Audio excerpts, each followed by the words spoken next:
Olá, você acompanha o programa Diálogo Brasil. Hoje nós vamos falar sobre as desigualdades de gênero e raça. Nós, mulheres, trabalhamos em média 7 horas e meia a mais que os homens em uma semana, considerando a dupla jornada em casa e no emprego.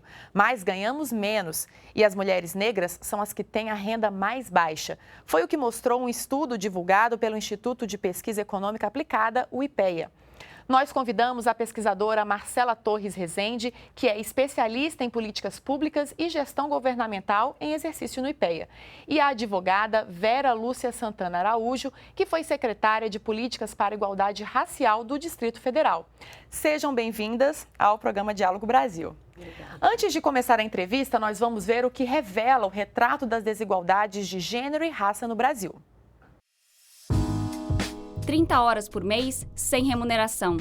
Essa é a média de tempo que cada mulher trabalha a mais do que os homens para dar conta dos trabalhos fora e dentro de casa. É o que revelou o retrato das desigualdades de gênero e raça, divulgado pelo Instituto de Pesquisa Econômica Aplicada, o IPEA, em parceria com a ONU Mulheres. Ainda de acordo com a pesquisa, nos últimos 20 anos, o número de homens que declararam cuidar dos afazeres de casa se manteve inalterado, cerca de 50% dos entrevistados, enquanto o percentual de mulheres chega a 90%. Entre elas, quanto maior o grau de escolaridade e renda, menor o envolvimento com as atividades domésticas. 79,5% das mulheres com renda de até 8 salários mínimos também acumulam os cuidados com a casa. Esse percentual chega a 94% entre as que ganham até 1 salário mínimo. Já entre os homens, quanto mais escolaridade e renda, mais horas cuidando da casa. O estudo, que analisou dados de 20 anos da Pesquisa Nacional por Amostra de Domicílios, a PNAD, concluiu ainda que a renda de mulheres negras foi a que mais subiu no período, cerca de 80%. Mas na hierarquia salarial, elas seguem ganhando menos do que homens e mulheres brancos e que homens negros. E elas ainda são as que mais sofrem com o desemprego. O estudo observou também que atualmente 40% dos lares são chefiados por mulheres, número 17% maior do que há 20 anos. Bom, Marcela, você participou dessa pesquisa. Como é que pode, em pleno século XXI, a mulher trabalhar mais e ganhar menos? Bom, a gente pode atribuir a manutenção aí desse fenômeno ao fato de a nossa sociedade ainda estar muito pautada pelo machismo, pelo sexismo, né? É uma questão eminentemente cultural. Não tem nenhum motivo técnico que justificaria, né, que justifique mulheres receberem menos que homens.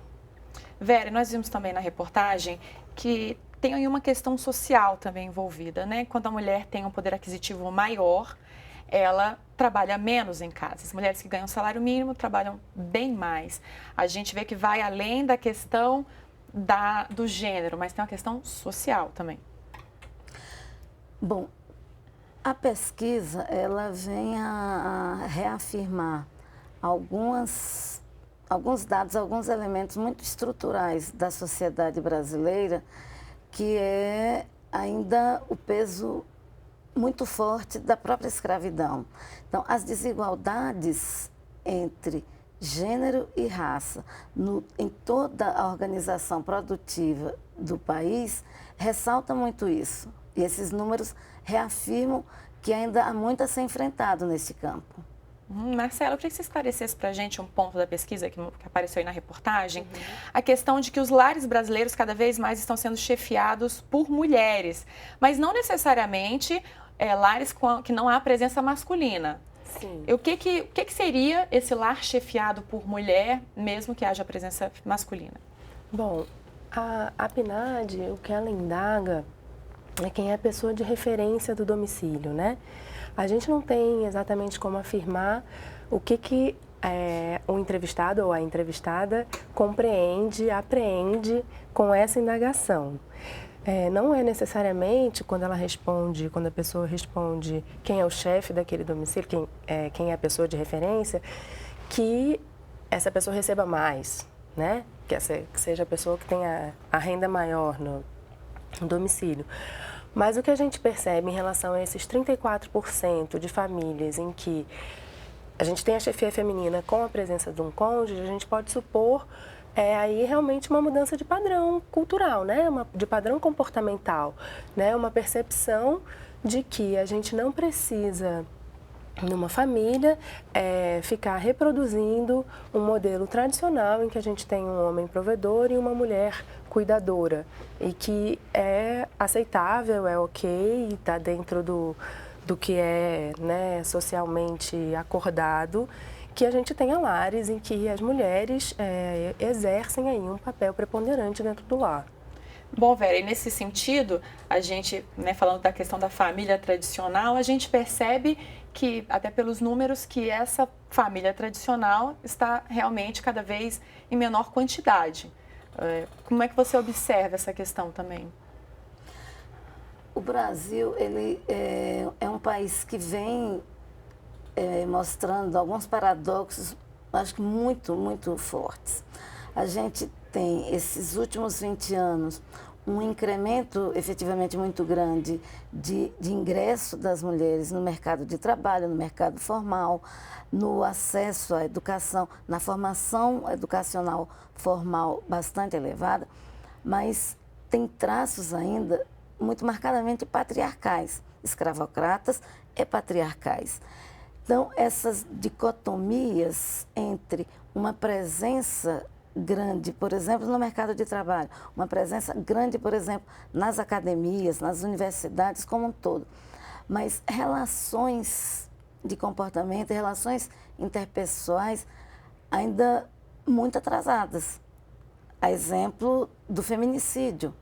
Quer dizer, a gente ostenta uma posição vexatória, não é, no cenário internacional, no tocante à violência contra as mulheres, o que mostra exatamente essa dicotomia entre uma presença expressiva, real, não é, nas relações formais de produção, mas relações, por exemplo, nos modelos de organização familiar, em que a violência de gênero se manifesta com uma naturalidade ainda muito grande para a sociedade e para o Estado também.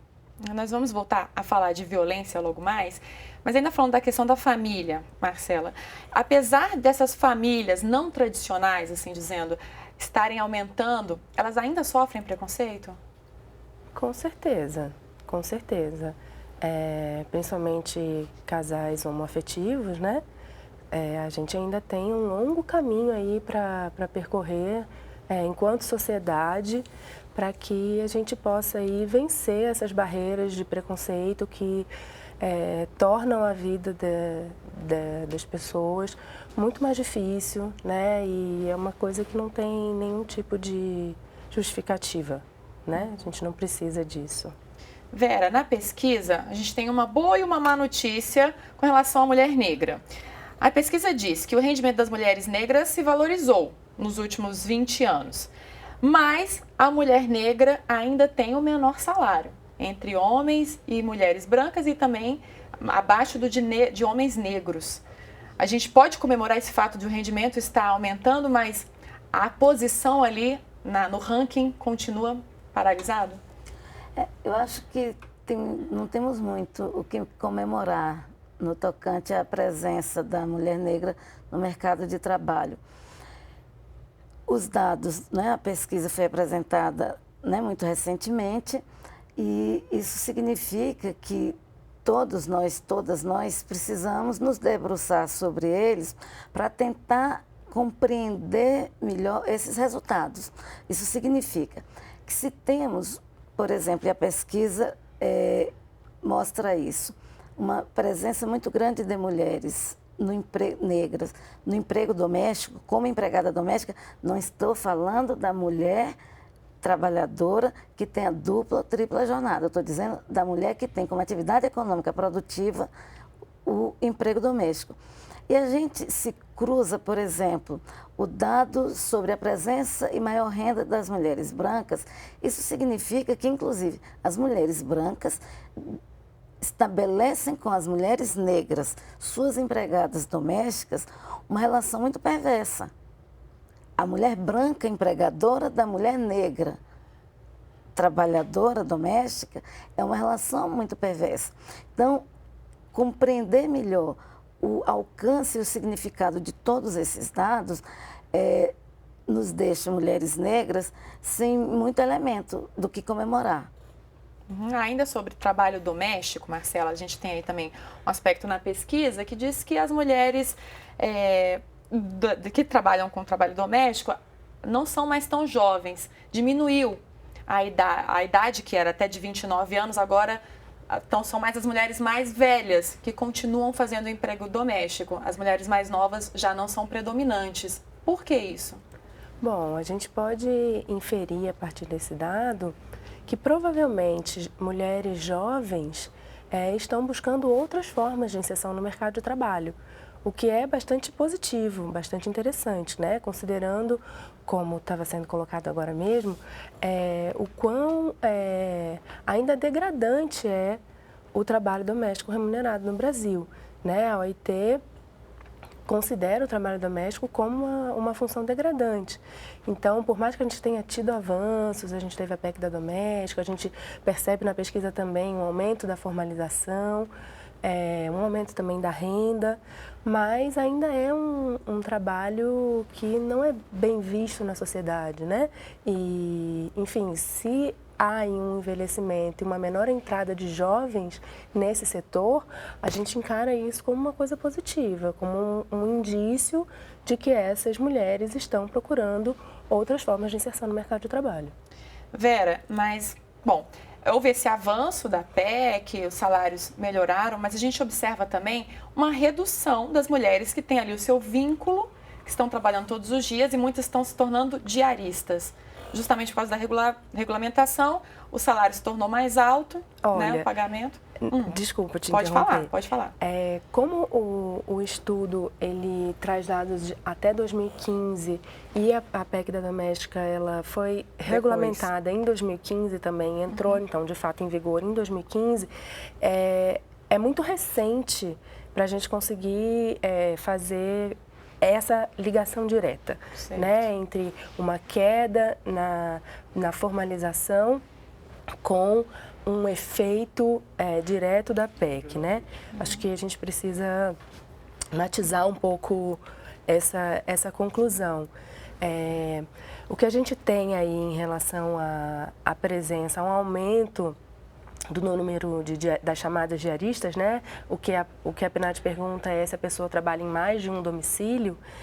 O que a gente pode tentar, de repente, pensar é que, se por um lado as mulheres que estão formalizadas têm mais acesso à Seguridade Social, né, a direitos, as diaristas elas conseguem ter uma renda um pouco maior, não é? Então, pode ser que algumas mulheres tenham feito essa escolha perversa, praticamente uma escolha de Sofia, né? De você precisar de maior liquidez nesse momento e abrir mão dos seus direitos, o que é realmente uma perversão, né, do mercado de trabalho. A gente não pode se deixar levar por esse trade-off, né? Não pode ser ele a pautar aí as relações de trabalho. Era justamente isso que eu queria ver com a Vera, porque justamente a pesquisa de 2015, mas a gente já observa em algumas informações na mídia, reportagens, falando justamente de como ficou oneroso para o empregador a regulamentação, que é uma coisa boa para a mulher, mas se tornou oneroso, e temos mais diaristas, e a maioria delas, né, são mulheres negras. Então, eu queria ver como é que você enxerga agora, a gente não tem ainda na pesquisa formalizada, mas a mulher negra que está ali deixando de se regularizar e está se tornando diarista, como é que você vê isso hoje? Acho que a gente precisa tentar compreender esses números num contexto macro, nacional, em que o país efetivamente promoveu um boom, um grande salto, não é, de inclusão social e compreendida a inclusão social no seu sentido mais amplo, não é, de pessoas negras. E aí os números da pesquisa também mostram o ingresso maior das mulheres negras na educação, no acesso à educação. Mas então, quando a gente vai lendo todos esses esses números e vai compreendendo em que momento esses números aparecem, você teve um Estado vocacionado, não é? Num determinado momento, num determinado período da história nacional, um Estado vocacionado para fazer esta promoção, para fazer esta inclusão. Então, naturalmente que isso trouxe efeitos até alguns bastante rápidos, enfim, e já mostrava alguns sinais de alguma estagnação. Acho que a gente tem hoje um cenário que manifestamente já aponta para uma futura redução em números positivos, como hoje a gente avalia. Por quê? Porque a empregabilidade, porque mesmo a empregabilidade formal das mulheres negras, ainda que como empregadas domésticas, mas tendo a sua rede de proteção estatal, a proteção previdenciária, o fundo de garantia, enfim. Então, você levar para as empregadas domésticas significa, bem traduzido, bem desenhado, dizer, estamos levando para as mulheres negras mais pobres deste país a proteção do Estado nas relações de trabalho. Então, a precarização, a volta dessa precarização dessas relações de trabalho, seguramente vão trazer para as mulheres negras, que são o grande contingente da produção do trabalho doméstico remunerado, a empregada doméstica como uma atividade remunerada, na condição de diarista, porque na condição de diarista também, e os números do IPEA igualmente apontam para isso, é que você tem mulheres brancas, não é? Quando elas têm uma renda maior do que as negras na atividade doméstica, porque a atividade doméstica, como profissão no Brasil, é a única atividade profissional em que as mulheres negras têm uma média salarial maior do que as mulheres brancas. O que naturalmente não nos agrada em nada. A nós negras, naturalmente que não me agrada constatar isso, não é? Então, como diarista, a mulher branca, ela tem uma renda maior do que a diarista negra, porque a diarista negra é aquela coisa, digamos, da classe média para baixo, que até para assegurar as condições de trabalho da mulher empregada nas mais diversas profissões, que possa ter alguém para lhe aportar no trabalho doméstico. Então, assim, a diarista negra costuma ser aquela que é contratada por famílias de mais baixa renda. Então, você tem em tudo um permear de desigualdade que revela o preconceito e a discriminação racial como determinantes no conjunto das relações de trabalho que o país pratica. Certo. Só queria deixar aqui bem claro que quando eu falei que as mulheres, os empregadores, né, estão falando que está mais caro, não é a minha posição. Eu acho que elas realmente têm direito de receber melhor, de se regularizar e tal. Mas isso é que a gente escutou muito na mídia, né, principalmente na época em que a lei começou a vigorar mesmo, essa posição de que estaria mais caro. Mas é o correto, não é a minha posição de que está mais caro. Bom, a gente continua a conversa sobre as desigualdades de gênero e raça depois do intervalo. Até já!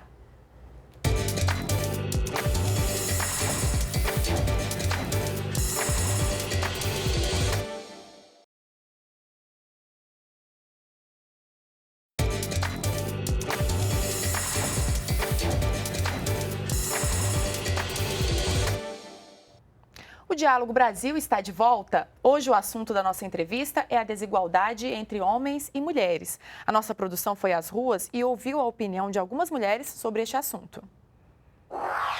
Eu acho que, de uma maneira geral, as mulheres trabalham mais que os homens, não necessariamente na carreira profissional, porque eu acho que aí há até uma equidade. Mas, assim, se você somar todas as atribuições da mulher como mãe, como esposa, dentre várias outras coisas que a mulher faz num todo, sim, eu acho que a mulher trabalha mais que o homem. É aquela velha história, né? Se existe desigualdade, precisa fazer políticas que compensem essa desigualdade, né? Como aconteceu na política de cotas e tudo, até que se tenha a igualdade que se pretende. Nós trabalhamos igual ou até mais, né? Por causa da casa. e ganhamos menos. Minha carga de trabalho é em média 10 horas, 11 horas por dia. E raramente tem um homem que faz isso. Fora as atividades de casa, normal, né? Que a gente sempre tem. Só que essa não conta como hora de trabalho remunerado. Bom, Marcela, a fala aí dessas mulheres corrobora com o que já foi falado aqui no primeiro bloco e com todo o cerne da pesquisa que vocês desenvolveram lá no IPEA. Explica pra gente um pouco como é que é feita essa pesquisa. Bom, o Retratos da Desigualdade de Gênero e Raça, ele vem sendo publicado desde 2004, já tem aí uma longa trajetória, sempre em parceria com a ONU Mulheres. E dessa vez, a gente pegou uma série histórica que vai de 95 a 2015. Ele se baseia sempre nos dados do IBGE, os dados da PNAD, da Pesquisa Nacional de Amostra de Domicílios. E dessa vez a gente fez essa série histórica que vai desde 95 até 2015, porque a PNAD ela vai mudar de metodologia, ela vai passar a ser agora a PNAD contínua. Então a gente está fazendo aí um fechamento de um ciclo com essa publicação, né? A PNAD começou em 95, vai até 2015, então a gente está aí fazendo uma análise de todos esses dados ao longo dessas 2 décadas. Bom, Vera, nós vimos ali também algumas mulheres falando que tem que ser feito alguma coisa, né? Que elas trabalham mais, ganham menos e o que pode ser feito com relação a isso. No seu caso, eu queria que você falasse um pouco da sua opinião sobre, por exemplo, cota para as mulheres, assim como já acontece cota para negros. Isso está na linha do que pode ser feito nesse caso? Seguramente. A política de cotas como uma modalidade, né, de ação afirmativa que venha a ser um conjunto de medidas voltadas, destinadas a corrigir distorções, verdadeiros desvios na organização social das relações de trabalho, das relações familiares, enfim. Então, se você reconhece que há uma desigualdade entre homens e mulheres, entre negros e brancos, e essa desigualdade ela não tem nenhuma razão para existir, e você reconhece que historicamente várias foram as políticas gestadas para promover essas desigualdades, evidentemente que hoje você tem que trazer para si, e quando eu digo para si, é no sentido do Estado, né? É, acima de tudo, trazer para o Estado o papel e a responsabilidade de desmontar todo esse arcabouço, todo esse aparato de desigualdade que historicamente se construiu. Ou seja, as políticas são públicas exatamente porque a responsabilidade maior é do Estado de promover a igualdade que ele próprio Estado já preconiza. Quando a nossa Constituição diz que somos todos iguais, homens, brancos, mulheres, negros, negras, enfim, sem nenhuma distinção de raça, sexo, idade, nacionalidade, tudo isso significa que essa igualdade tem que se dar. Então, a política de cotas, como uma modalidade de afirmação, o que é a política afirmativa? É isso, é a afirmação de que deveremos ser iguais. Então, deveremos promover, por exemplo, a política de cotas. Agora, o Brasil, a gente já tem uma carga que não é genética naturalmente, mas uma carga muito intensa de a famosa lei que pega, lei que não pega. Então, por exemplo, a política de cotas. Se você pensar que muito lá atrás,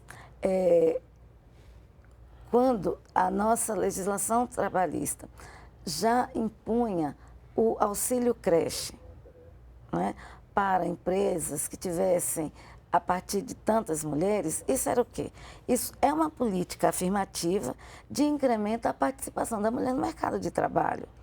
Então, o auxílio creche não é uma política direta de cota, não é? Mas é uma política de ação afirmativa.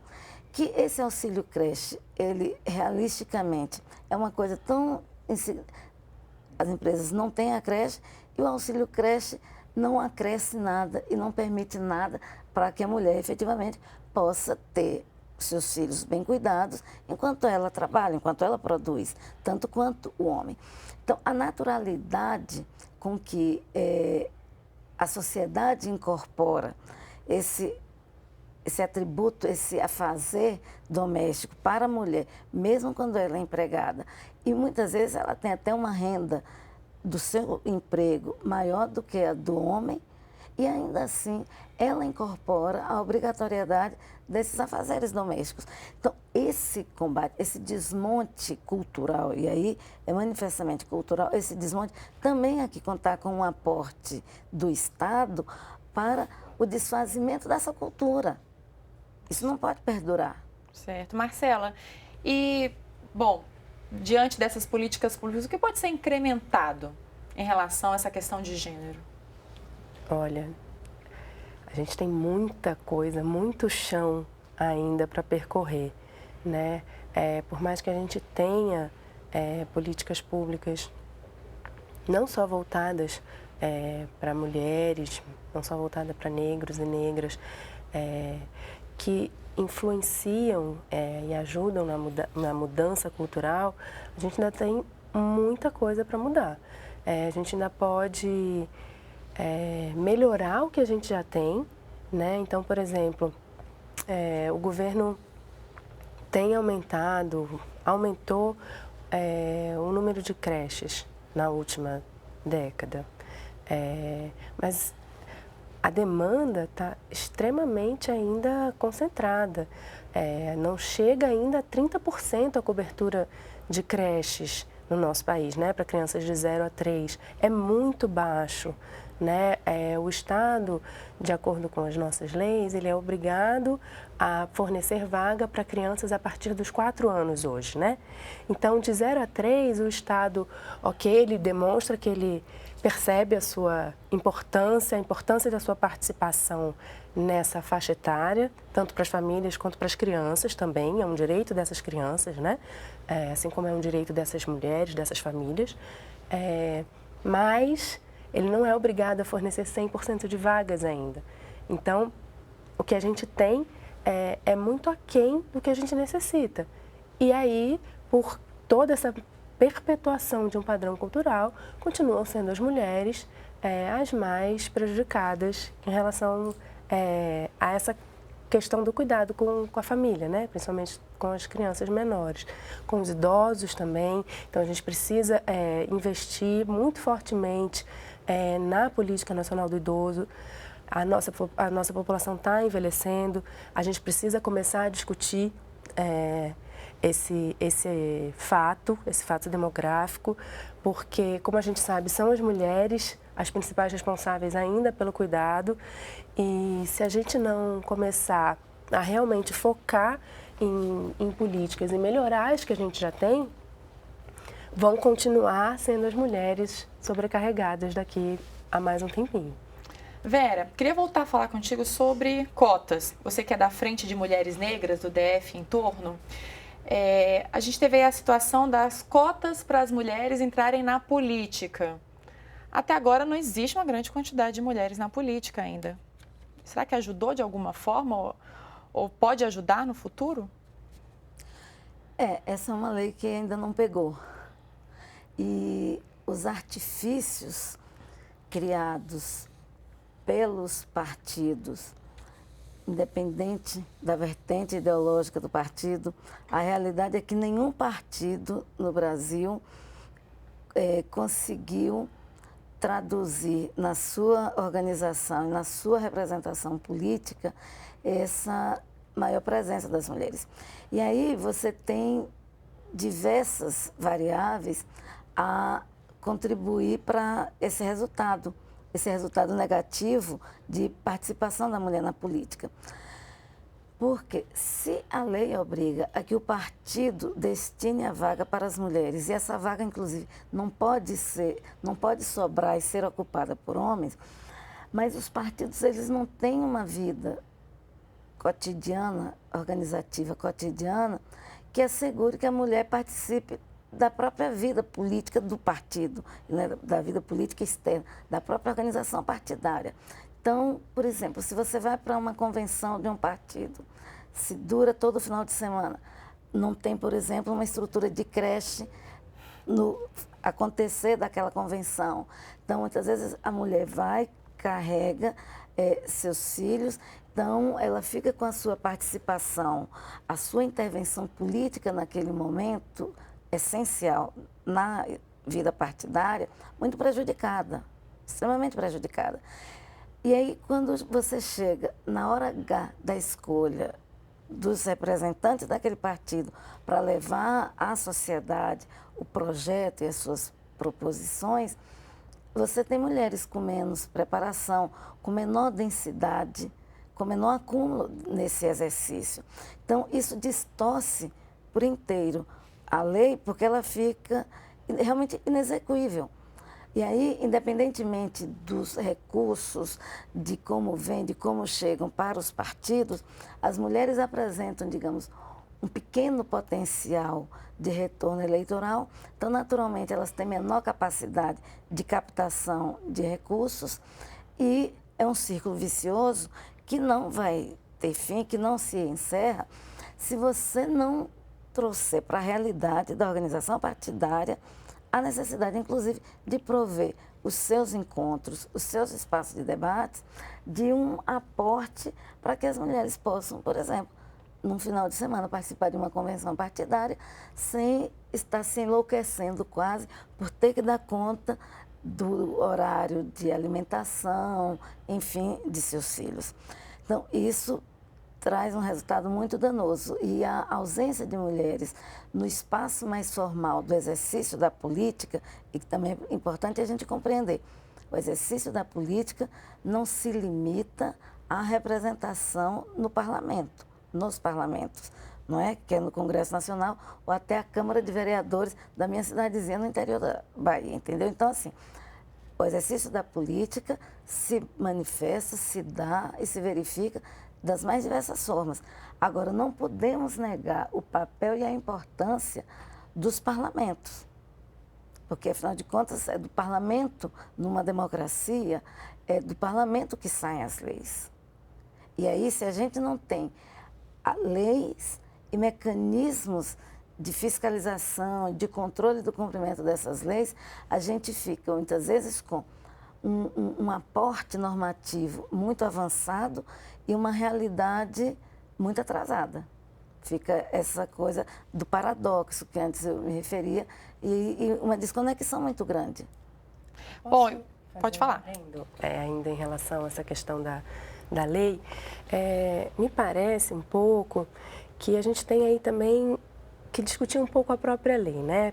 De toda a sua fala, de todo esse conjunto que a gente tem para a inserção da mulher na vida política, eu acho que a gente precisa discutir se é suficiente uma lei, por exemplo, que apenas exige a presença de, no mínimo, 30%, no caso aí de mulheres, já que normalmente não se tenha, no mínimo, né, nem esse patamar, para candidaturas.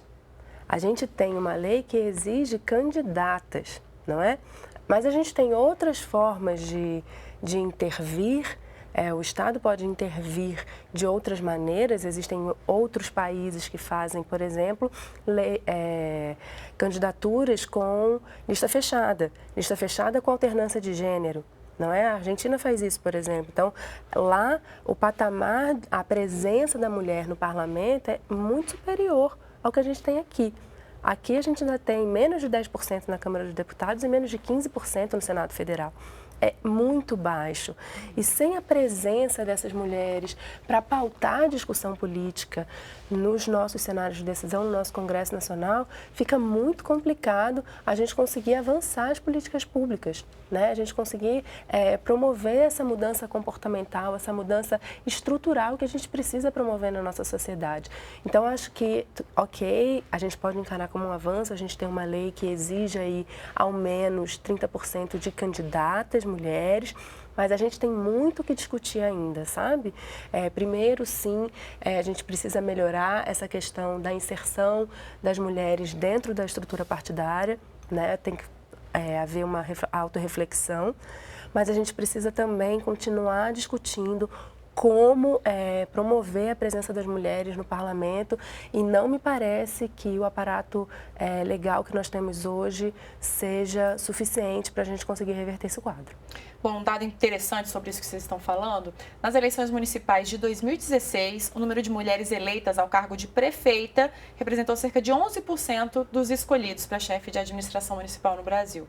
Então, mostra que estamos bem distantes aí do mínimo de 30%. Pois é, ou seja, essas baixas porcentagens, elas não estão apenas no parlamento. Você vê, a prefeita é um cargo do executivo, também é muito baixo. Então, realmente, a gente precisa, sim, de políticas para ampliar a participação da mulher na política institucional. O problema não é só na política, a gente volta a falar daqui a pouco sobre isso. Agora vamos ver que a pesquisadora da Escola de Filosofia, Letras e Ciências Humanas da Universidade Federal de São Paulo, Elizabeth Queijo, analisou imagens de mulheres veiculadas em anúncios publicitários de revistas de negócios num período de 2 anos. E ela gravou um vídeo para a gente falando sobre o resultado dessa pesquisa. Que as imagens de mulheres, quando comparadas às imagens de homens, são quantitativamente, qualitativamente menos prestigiadas nesses anúncios. Uma mulher, por exemplo, quando divide um espaço de anúncio com um homem, ela nunca estará numa posição de liderança. Recorrentemente também, a imagem das mulheres ela é tida como um modelo de conciliação das atividades do lar com as atividades profissionais. Isso remete a outros conceitos, como, por exemplo, a noção de dupla jornada de trabalho feminino e a ideia de delegação, que é o trabalho das mulheres sendo delegado a outras pessoas, inclusive a outras mulheres. Desse primeiro grupo de mulheres que ocupam um lugar de prestígio, que é um universo corporativo dentro do mundo do trabalho, como diz um dos anúncios, Mulheres que Decidem, existe uma padronização da imagem. Essa padronização traz um biotipo de mulher, loira, alta, magra, branca. O outro grupo tem um marcador racial, são mulheres negras, de classes sociais mais baixas, e há também um marcador geográfico, que difere norte e nordeste do restante do Brasil. Essas outras mulheres são representadas como trabalhadoras do campo, de linhas de produção, trabalhadoras do serviço, mulheres de comunidades, e recorrentemente não são tidas como leitoras da revista, mas sim objeto de algum projeto social das empresas que anunciam em suas páginas. Queria saber a opinião de vocês sobre essa imagem da mulher na mídia no próximo bloco. Agora nós vamos fazer um intervalo e voltamos daqui a pouco com a conversa sobre desigualdades de gênero e raça no Brasil.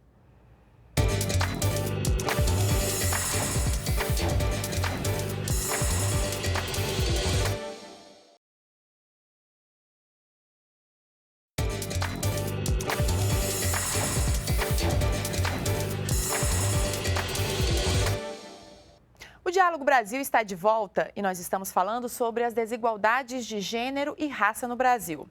Bom, ficamos então de tratar nesse bloco sobre a questão da mídia, né?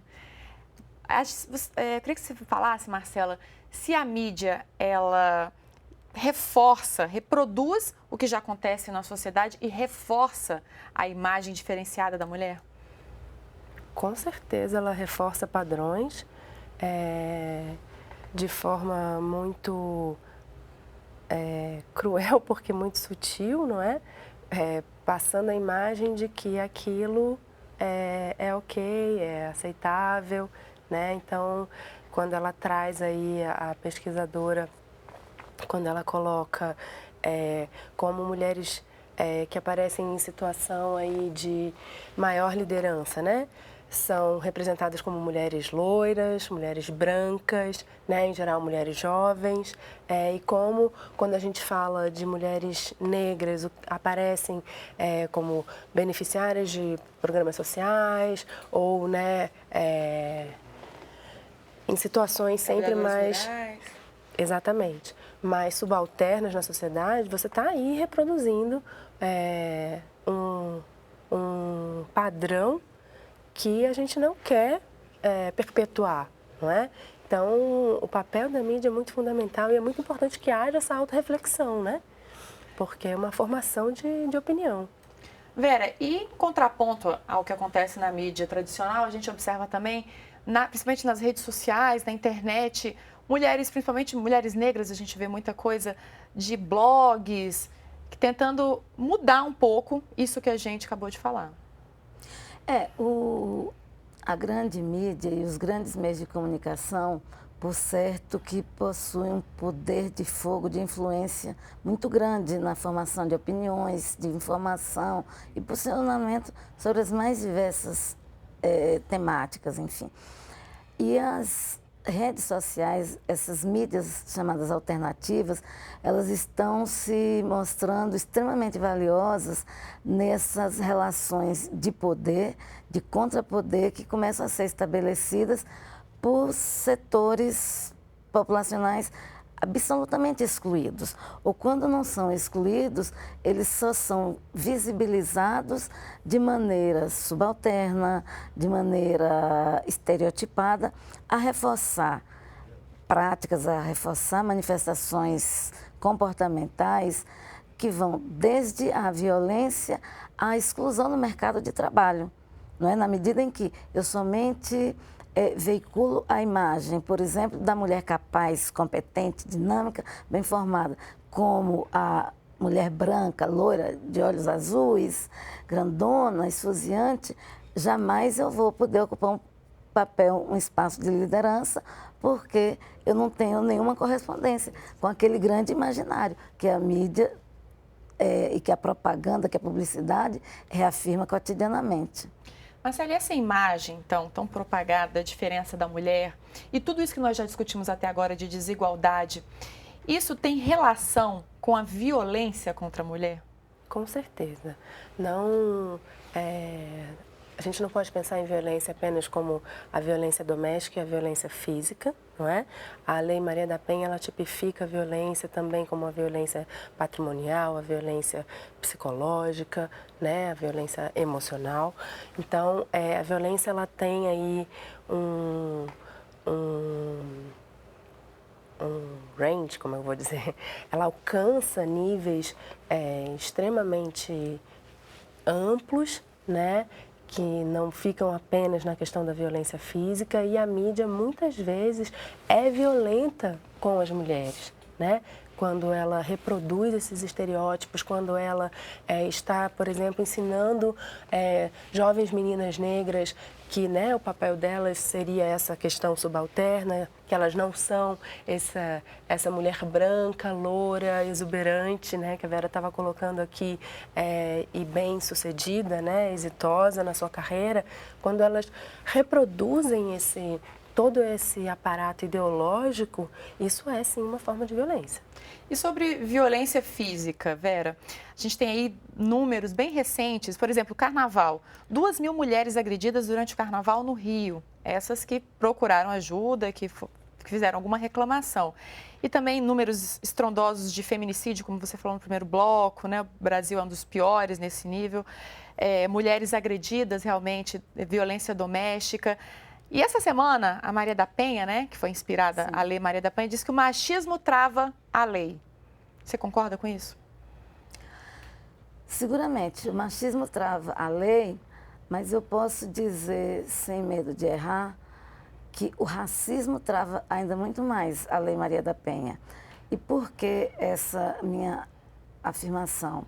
Os números, todos colhidos pelos mais diversos institutos, e mesmo no âmbito do Poder Judiciário, revelam que, desde a edição da Lei Maria da Penha, houve já uma considerável redução nos índices da violência contra as mulheres brancas. Entretanto, houve um aumento da violência contra as mulheres negras, o que revela que o nosso aparato, o nosso ordenamento jurídico, o nosso aparato estatal, não se presta ainda para combater a violência contra as mulheres negras. Então, mais do que o machismo, o racismo é quem hoje mais impede a maior efetividade da Lei Maria da Penha. Eu tenho até esse dado aqui que você acabou de citar, que é do mapa da violência. Em 10 anos, a taxa de feminicídios para brancas caiu 9,8%, mas para negras aumentou 54%. Muito grande a diferença. Isso não é, esses números ainda não foram bem depurados no sentido de tentar compreender todas as razões que levam a esses resultados, mas algumas coisas a gente já pode, digamos assim, insinuar, não é? E apontar. Dificuldades resistências no próprio atendimento a essas mulheres. Quer dizer, você tem, dentro das forças policiais, por exemplo, um racismo institucional muito forte. Então, há pouco registro, há pouca aceitação e o não empenho nas investigações, nas apurações dos casos. Então, você tem um somatório de elementos que revelam que estamos muito distantes em fazer da Lei Maria da Penha um instrumental de combate à violência contra as mulheres negras. E isso é muito cruel, isso é muito grave, isso é muito danoso, porque desde a edição da lei, você, por exemplo, o Poder Judiciário, pelo próprio Supremo, pelo próprio Conselho Nacional de Justiça, promove anualmente a Jornada Maria da Penha, que é um momento muito rico de discussão, de reflexão do Poder Judiciário sobre a forma de execução da lei. Mas nenhum recorte de raça é trazido para esse debate. E isso significa que nós, negras, continuamos a apanhar e a morrer mais que as mulheres brancas, também no campo da violência doméstica. Certo. Agora vamos mudar um pouquinho de assunto, vamos falar sobre as mulheres em postos de chefia. A nossa produção recebeu pelo telefone a participação da orientadora profissional Eliana Dutra. Muitas pessoas se perguntam o que acontece no Brasil que as mulheres, que são 40% da força de trabalho, só são 10% em cargos de gestão. É o teto de vidro. E o que é o teto de vidro? É aquele teto que você bate com a cabeça e nem sabe o que está acontecendo porque você não percebe ele. Então, o que acontece? A mulher começa a achar que é culpa dela. Então, ela começa a se esforçar mais, a trabalhar mais, a aumentar a carga de trabalho e, mesmo assim, não consegue subir na carreira. As organizações estão precisando criar estruturas, criar estratégias para ajudar essas mulheres a subirem. As pesquisas mostram que cada equipe que tem 50%, 60% de cada gênero produz 15%, 20% a mais. Então, os empresários brasileiros têm que acordar para isso. Isso é uma força de trabalho que está sendo desperdiçada. Vamos acabar com esse teto de vidro? Vamos quebrar ele? Bom, e eu tenho dados aqui, ó. No setor privado, só 37% delas chegam a cargo de chefia. E no público, só 21,7%. Ou seja, as mulheres estudam muito, se formam em grandes universidades, passam em concursos públicos, às vezes em primeiro lugar, mas existe uma barreira quando elas chegam ao cargo, elas não conseguem subir. O que acontece, Marcela? Sim, existe uma barreira cultural, uma barreira que é, novamente, machista e sexista, que é um padrão da nossa sociedade e que sim, impede a ascensão profissional e impede essas mulheres de ocuparem postos, cargos de poder e decisão, de tomada de poder e decisão, o que é fundamental para que a gente possa reverter o quadro de desigualdade. Assim como a gente precisa de mulheres no parlamento e mulheres na política institucional, a gente precisa também das mulheres ocupando os cargos de chefia, tanto no setor privado quanto no setor público, para que a gente possa aí arejar esses setores, arejar o mercado de trabalho e transformar ideias e valores que ainda são preponderantes. E com base nisso que você está falando, eu uma vez escutei também falando o seguinte, que a mulher ela tem que dar espaço para o homem crescer, ela tem que cuidar dos filhos, cuidar da casa, para que o homem cresça e por isso não consegue chegar a um cargo de chefia. Eu queria que você comentasse essa afirmação. Ainda tem que ouvir isso. É difícil, né? É muito difícil. Eu tenho formação jurídica, não é? Eu sou advogada. E aí eu posso falar com muita tranquilidade, não com segurança no sentido do conforto, mas ao contrário. A ausência de mulheres em espaços de chefia, em todos os segmentos das carreiras ditas jurídicas, é uma coisa assim que nos coloca mulheres negras que atuam como advogadas ou como juízas, como promotoras, numa situação de um cotidiano isolacionismo, porque é tudo tão pouco, é tudo tão pequeno, não é? Então, assim, você não tem uma mulher negra, por exemplo, presidindo um tribunal de justiça, você não tem sequer na carreira da magistratura. Então, ou a sociedade brasileira, o Estado brasileiro, assumem a responsabilidade de pôr fim a esse fosso muito grande que divide radicalmente o país e promove a inclusão, promove e assegura as igualdades, ou a gente ainda vai ter muitos meses, muitos marços pela frente, com uma pauta que não vai diferir muito da que hoje a gente está enfrentando, com números que não vão ser muito distintos dos que hoje a gente se debruça. Por quê? Você tem uma resistência cultural, mas uma cultura que foi promovida. Então, essa cultura, ela precisa ser desconstituída, ela precisa ser desconfigurada. E isso não ocorre apenas pela minha subjetividade individual. Isso só pode se verificar de maneira coletiva e organizada. Então, se temos poucas mulheres em funções de chefia, quer na esfera pública ou privada das relações de trabalho, a ausência não é, digamos, pequena, porque assim, é aquela coisa que numa pesquisa eleitoral, digamos, é o traço que nem aparece se você vai cotejar com a presença das mulheres negras nesse cenário. E como a especialista ali bem asseverou, a diversidade, ela eleva a produtividade. A integração, ela inevitavelmente traz bons resultados. Então, passa a ser uma coisa de atraso econômico, inclusive, você manter a exclusão com esses níveis do Brasil.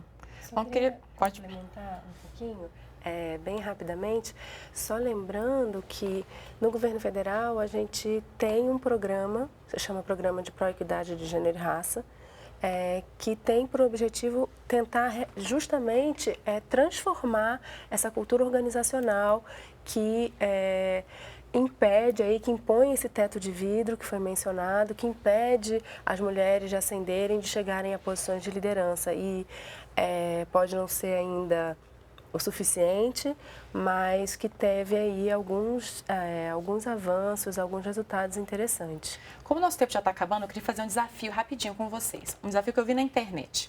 A situação é a seguinte: um pai estava com o filho no carro, sofreu um acidente. Eu já vi que você já sabe, então você não vai poder se pronunciar. Estava no carro, aconteceu um acidente, o pai faleceu. O menino foi para o hospital. Chegando no hospital, a pessoa mais influente no hospital, com maior carreira e tal, ela disse: não posso atender esse menino, ele é meu filho. O que aconteceu nesse caso? Mas não se visualiza uma mulher como, não é, sendo esta referência. Exatamente. E eu vi nesse desafio na internet várias pessoas falando: é um casal homoafetivo, né? São dois homens e tal, e a gente não consegue visualizar que é a pessoa com maior influência, com base nisso que a gente falou do cargo de chefia, né? E claramente lá na internet várias pessoas caíram nessa pegadinha por causa dessa cultura mesmo que está arraigada. Mulheres, né? Assim, se sentindo até, claro, comentários de pessoas se sentindo culpadas. Puxa, como eu não pensei nisso, como eu não vi que era uma mulher, né? Que era uma mãe, que era a mãe desse menino, desse rapaz que não poderia operá-lo, né? Muito bem, eu queria que vocês dessem 20 segundinhos, bem rapidinho, considerações finais sobre esse assunto. Bom, eu acho que o que a pesquisa mostra para a gente, o nosso debate também ressalta, é que a gente ainda tem um nível de desigualdade de gênero e raça no nosso país que é muito forte, muito importante e que precisa ser combatido, né? As mulheres precisam ainda de muita ação afirmativa, muita política pública, para que a gente, né, consiga romper aí a barreira de ser considerada aí apenas como a grande responsável pela formação ética moral dos filhos ou a grande responsável pelo orçamento familiar, por exemplo, pelos cuidados com a casa. Eu acho que a gente tem ainda um longo chão pela frente, apesar dos avanços que a gente conseguiu. Vera, 20 segundos, suas considerações. Então, eu tenho uma trajetória de militância social, de militância política, organizativa, no movimento negro, no movimento feminista, e eu faço sempre essa aposta de que é a partir da sociedade, é a partir da organização de todas nós mulheres, negros e negras, que nós vamos forçar democraticamente a que o Estado responda e cumpra com seu papel de o grande promotor das igualdades sociais e da inclusão. Muito obrigada pela participação de vocês, viu? E a nossa conversa chegou ao fim. Eu agradeço a presença da advogada Vera Lúcia Santana Araújo e da pesquisadora do IPEA, Marcela Torres Rezende. Muito obrigada por terem aceitado o nosso convite. E se você quiser saber mais sobre o nosso programa, entre no site da TV Brasil. Na segunda que vem, o Diálogo Brasil está de volta às 10 da noite. Nós esperamos você. Até lá!